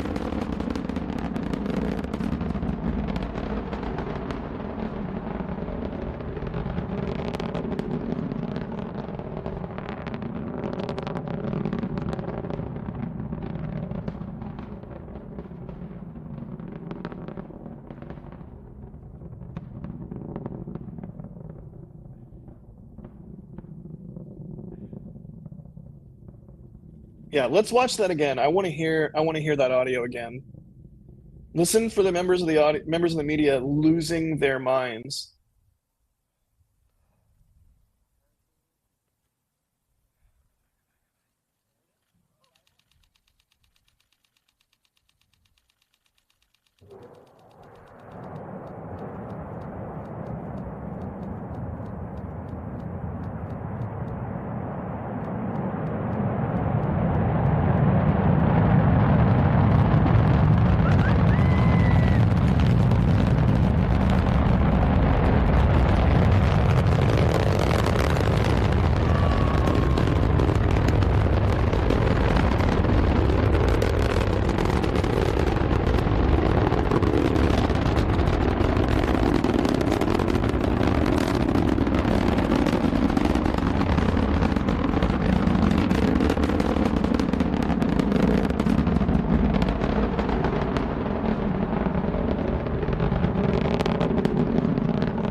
What a gorgeous machine.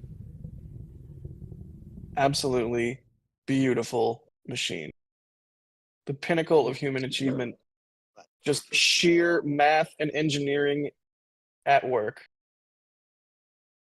Wow, that audio was something else, you guys. I believe we have a photo from Max. Oh boy, oh boy, oh boy, oh boy. Oh boy, oh boy. Ooh. Yes, Max. Yes. That is gorgeous. Fantastic work, Max. You can see Max has already tweeted this image out. So make sure you're following Max on the socials, and Sawyer and Julia and NASA Spaceflight. Like, follow all the people so you can see all the amazing imagery. And D, and Dr. WD-40. Like, holy cow, the whole team coming out in force. Max, this is a beautiful image. I know you're not on commentary. I don't even know if you can hear me, but you are amazing. This is amazing. I'm so glad that you were able to be out there for this and capture such a beautiful image. Fantastic.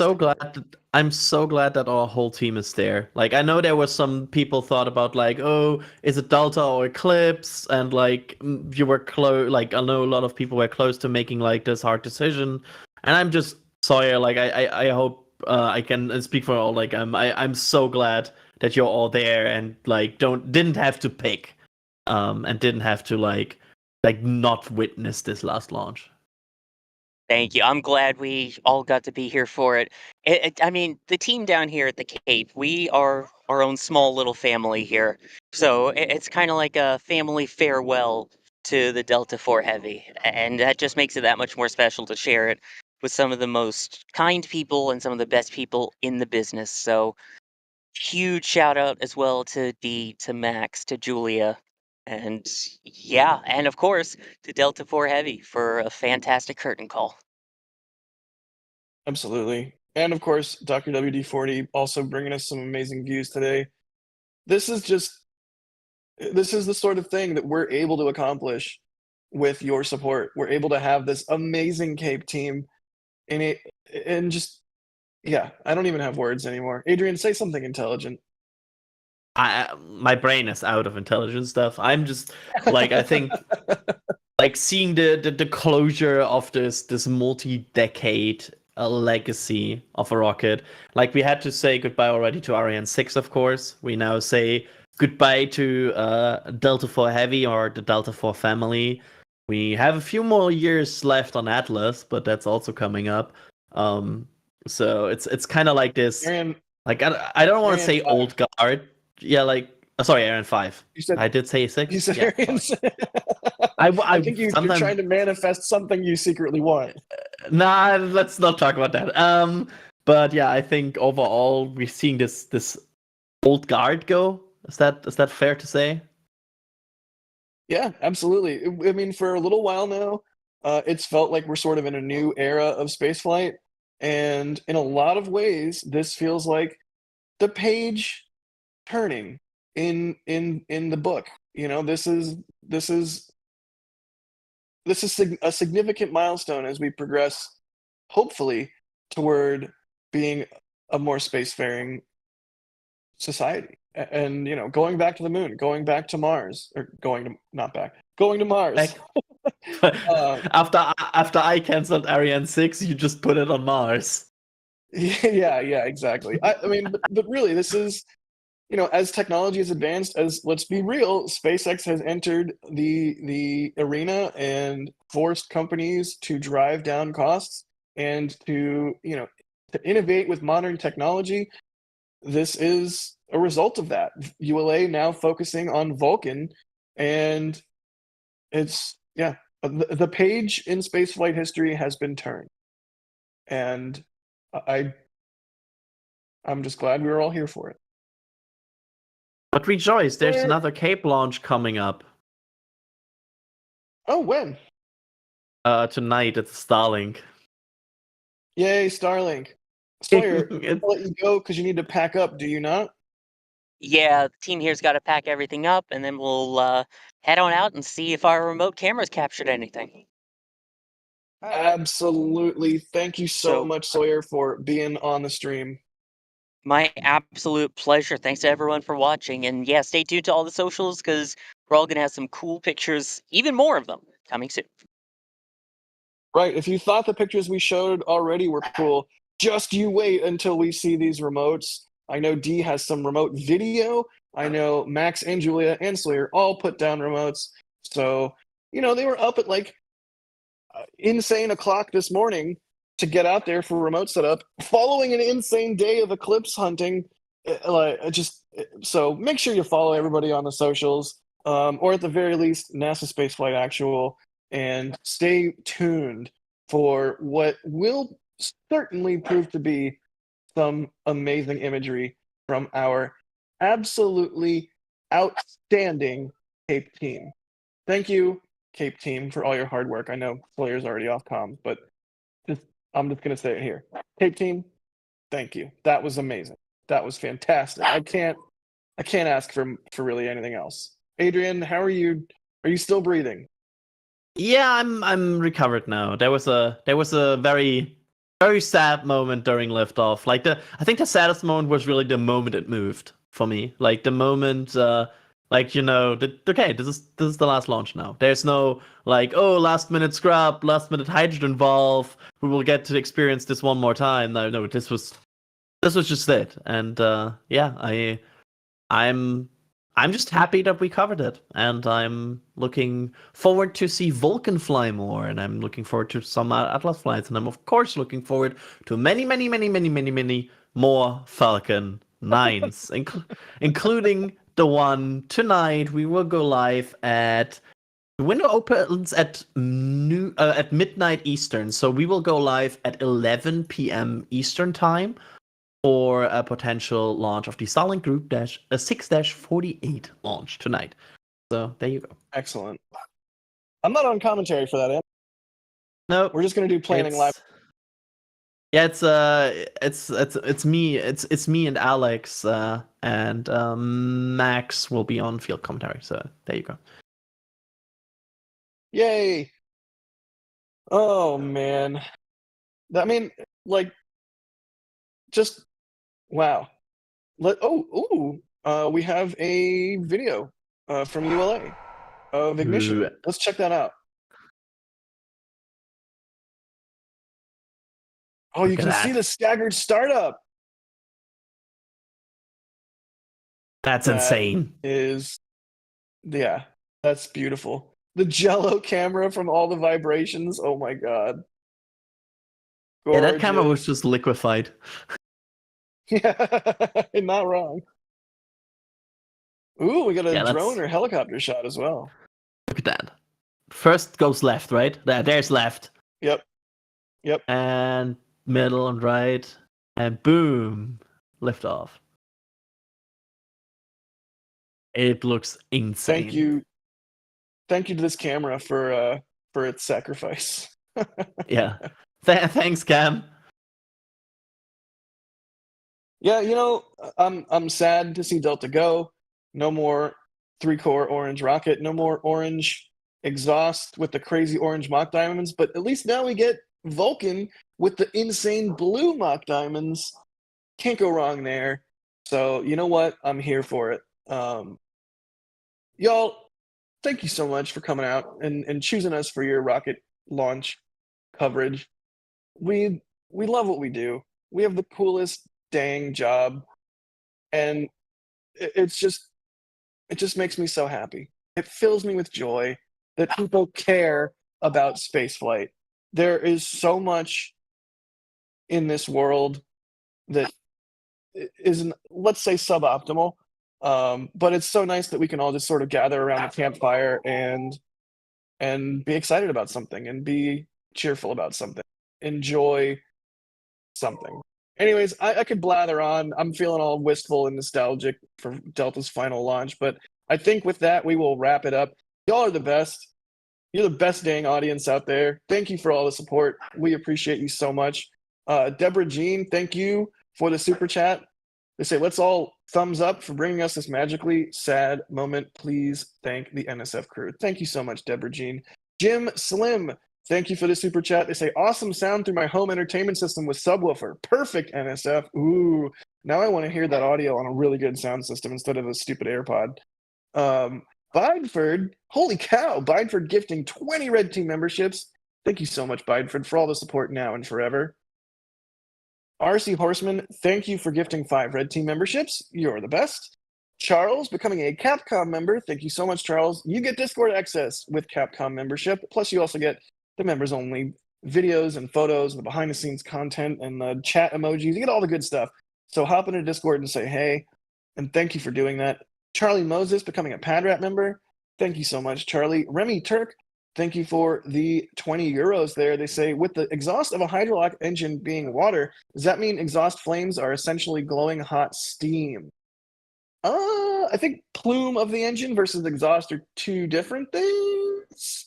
Because the flames are flames. David Milton, thank you for becoming a PadRat member. And David Campbell, thank you for becoming a Capcom member. Oh, there you have it. The final Delta 4 Heavy. Final Delta.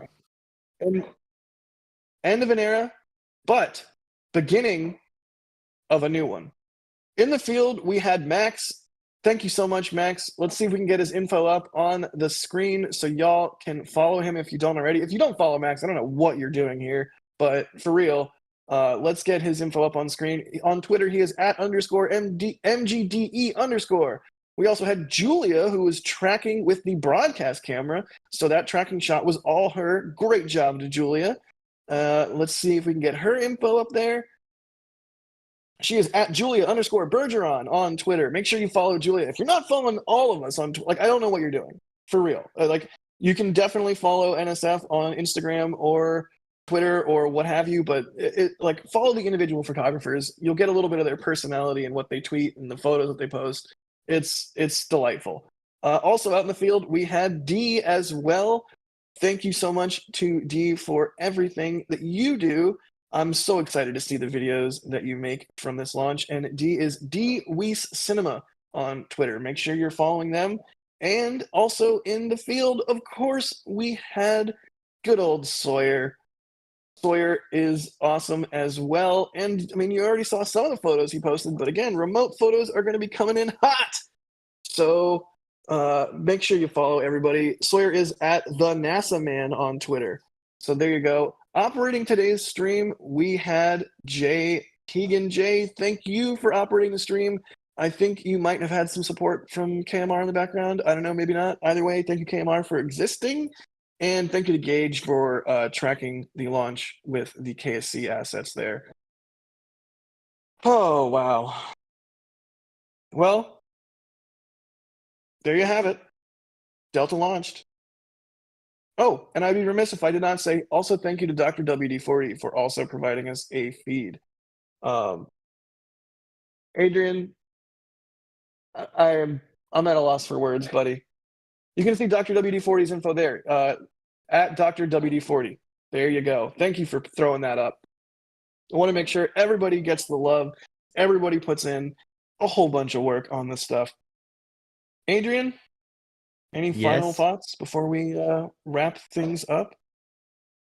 No, I think you captured it perfectly. I thank everybody also for watching today. I also thank you, Jack, for being the host for NSF for the final Delta 4.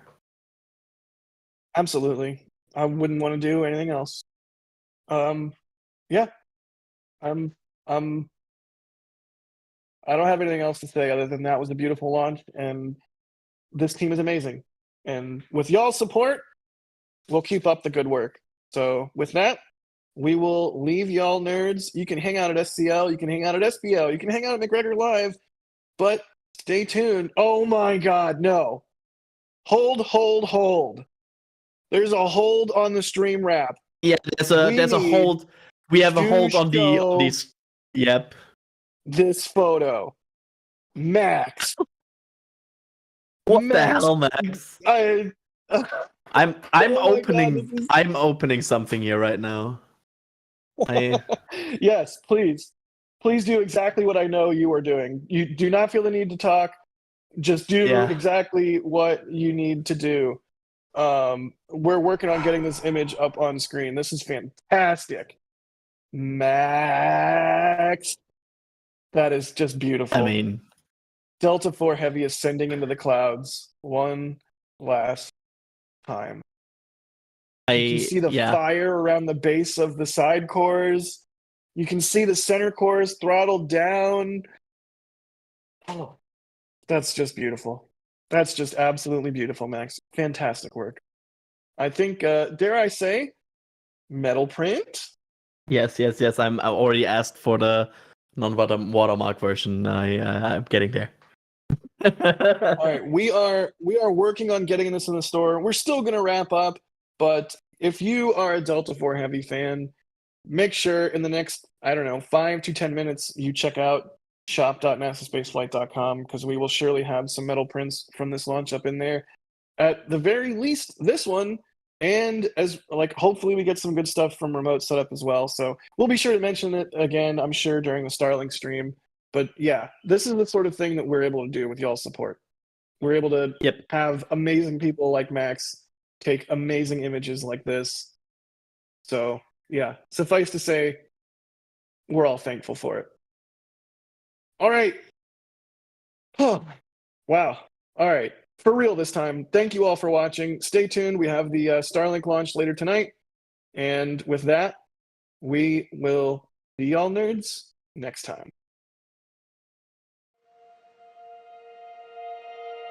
And here we go.